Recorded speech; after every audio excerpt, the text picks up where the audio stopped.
Okay, Danny, thank you. So, here's what I'd like to try and talk about together today. We believe that Singapore has the capabilities to do important things that matter to people around the world. That's our starting position. We believe that Singapore has the investment money, has the education system, has the research system, has the corporations, has the entrepreneurial environment to build things that are relevant for people around the world. And we think that every industry is going to be dramatically and significantly changed by the rise of this thing we're calling artificial intelligence. So there's plenty of time to debate, what do we mean by that? Do we mean machine learning and something? Do we mean deep neural? What do we mean? My goal is not to try and persuade anybody on anything other than we think that all industries, healthcare, transportation, energy, public safety, all of these things will be changed, and we think that Singapore ought to be playing an important part. We do not want to be simply adopters. We want to be creators, builders. We want to have an influential role. We want to shape what's happening not just in ASEAN, but in places around the world. So that's our start. Now, Alan Turing famously asked the question in his 1950 paper, can machines think? And this whole debate about what is a machine and what does think mean. So I think there's some really interesting opportunities for us to experiment and explore together. Part of my goal for today is just to say this simple thing. Things will always change, and it's not our goal to wait for some perfect moment.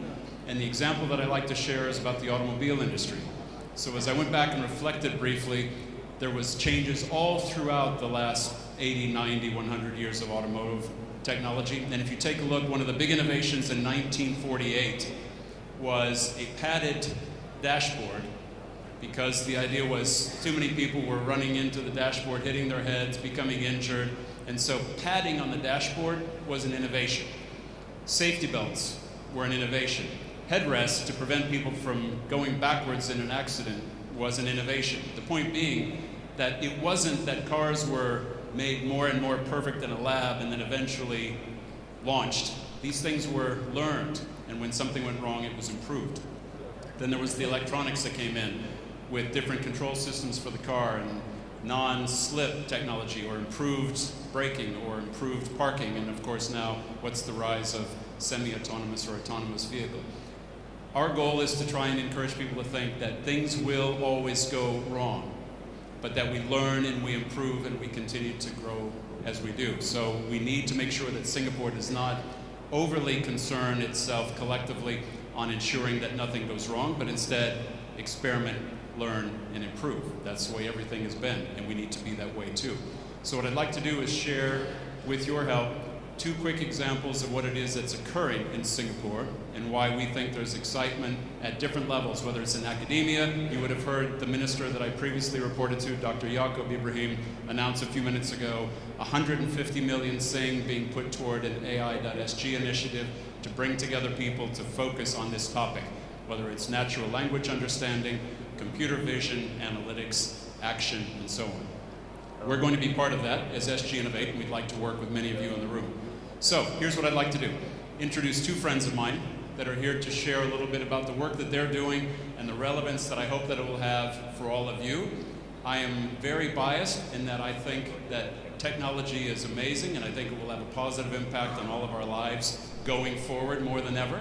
So I'm not in the camp that subscribes to AI as the end of humanity as we know it. It's just a matter of time. I am in the camp of there's going to be improvements that we cannot currently understand, and we need to work through those things that are uncomfortable for us along this journey. So that's my bias going in, and what I'd like to do is now introduce a friend of mine from Singapore Polytechnic that's working with robotics. So if I can introduce Zhou Changjiu. Zhou, if I can ask you to come on up, please. And Changjiu will introduce himself and the work that he's doing with robotics, and then we'll come back and go from there.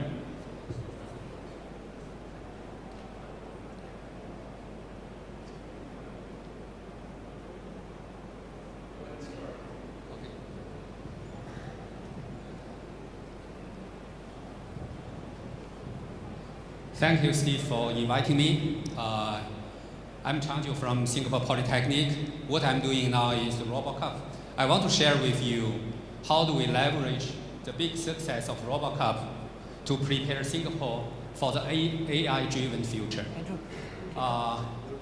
What I'm doing now for my team, we are developing a team of fully autonomous robots for the real world and for the RoboCup.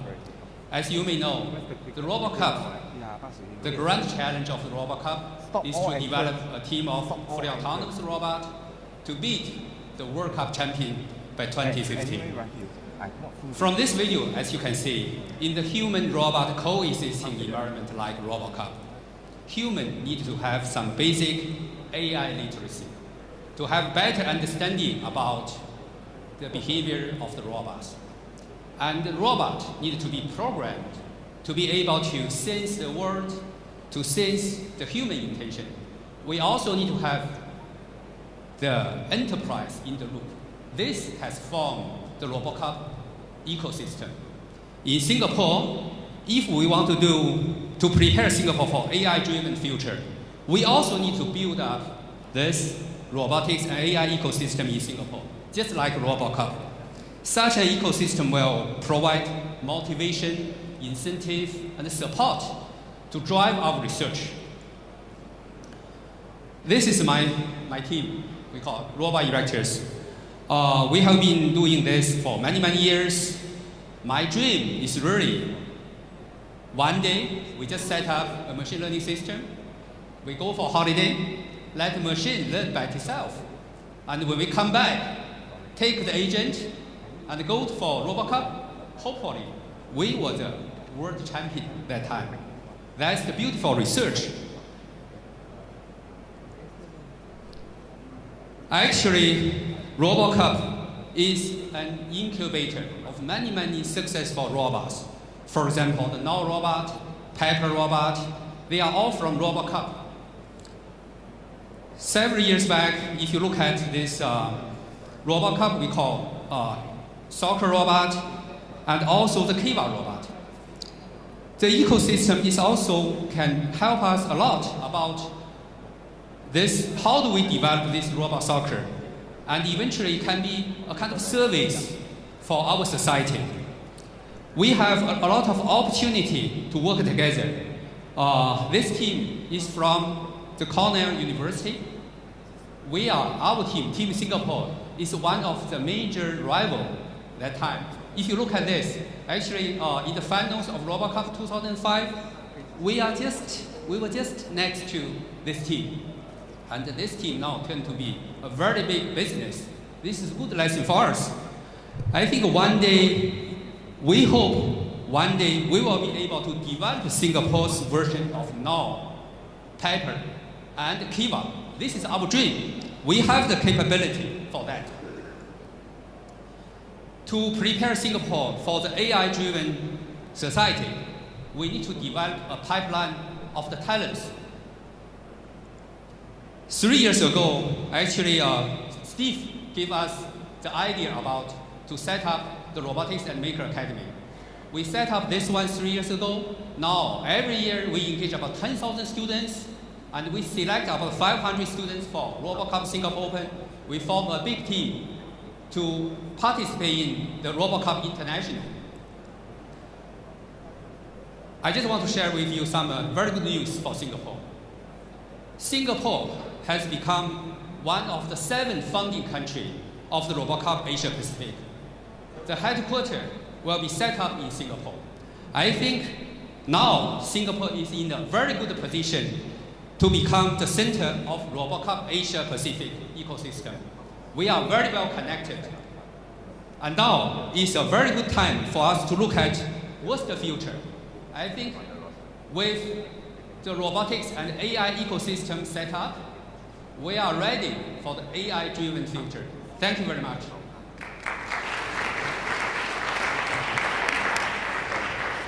Okay, thank you, Changjiu. So the message is, if you didn't realize there's all these cool things happening in Singapore, Singapore Polytechnic and elsewhere, please take that new information and think about what we can do with it. We want to be a leader in building. Now as we think about the effect on healthcare, an aging population, We've got challenges that we have to think about for Singapore, but importantly, these are challenges that affect people around the world. And we want to do things that positively affect people around the world. So what I'd like to do now is introduce my friend Hossein Nejati, who's going to be working on something that will positively affect healthcare in the future. Hossein. Thank you. Thank you, Steve. Thank you, everyone. I'm Hossein. I'm the CTO and co-founder of KroniKare. And my background is completely technical. I've been studying and working at NUS and doing my postdoc at MIT and SUTD. And through our research, we work with so many medical practitioners, nurses, and patients, and we developed several different applications.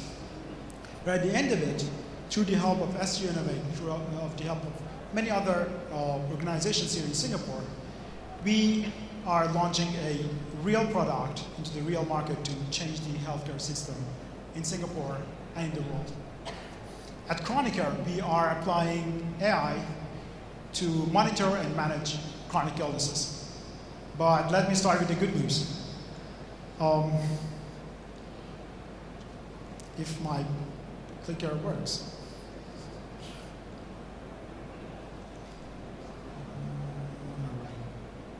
All right.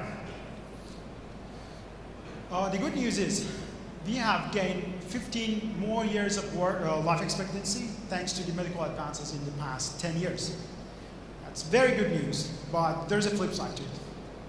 We are also living much longer with our chronic illnesses. Chronic illnesses such as diabetes, cardiovascular diseases, obesity, and all these, in addition to the fact that the world's population is aging, cause the massive rise of patients developing chronic wounds. These wounds do not heal for at least 3 months. They cause an amputation every 30 seconds, and their mortality rate is similar to cancer. They are costing over $250 billion annually. It's a massive problem. But in addition to that, we do not have the required workforce to take care of these patients.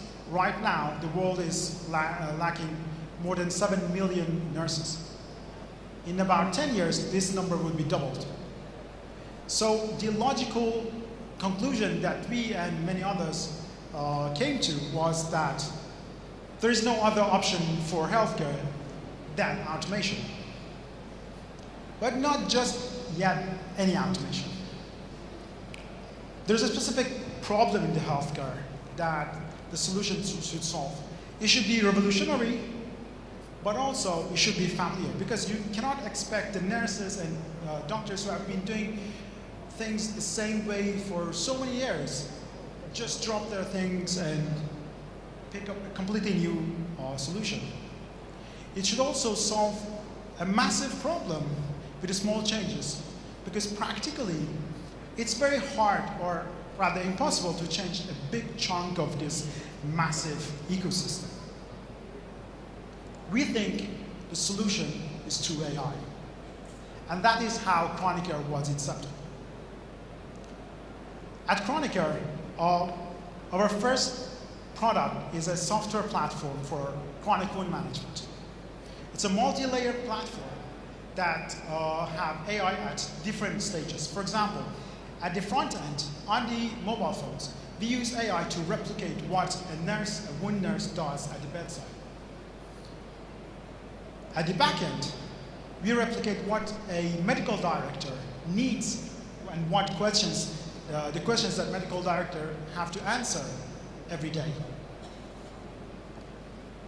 Through that design, we reached an automated and non-invasive solution that runs within seconds compared to what is being done in hours and days, manually and invasively. But we also reached a new level of security through AI. That is obviously a very critical point in the healthcare.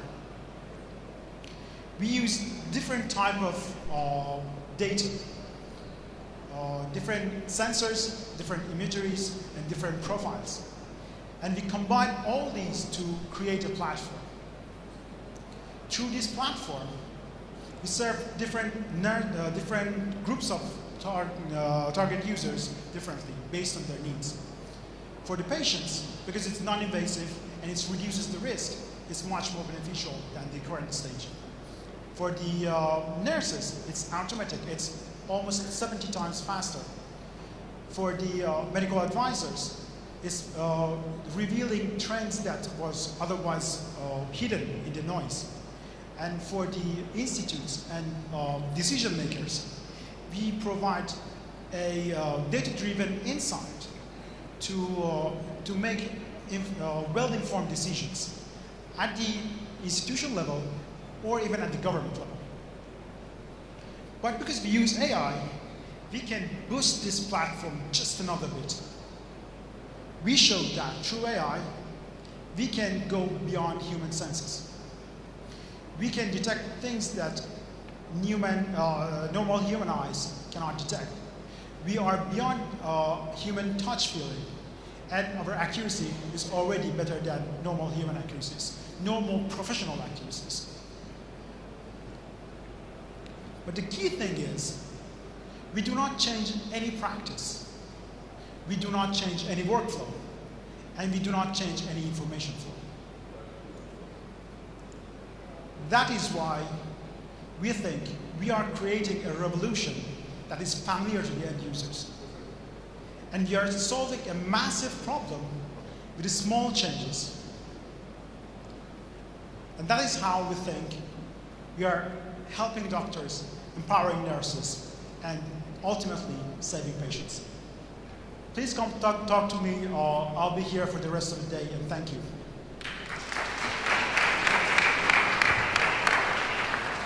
Thanks, Hossein. I think there's some really great things there. I don't know if people realize that for the first time in human history, there's going to be more people above the age of 65 than below the age of 5. So that is a massive demographic shift, and the implications on how we house and feed and care for people is massive.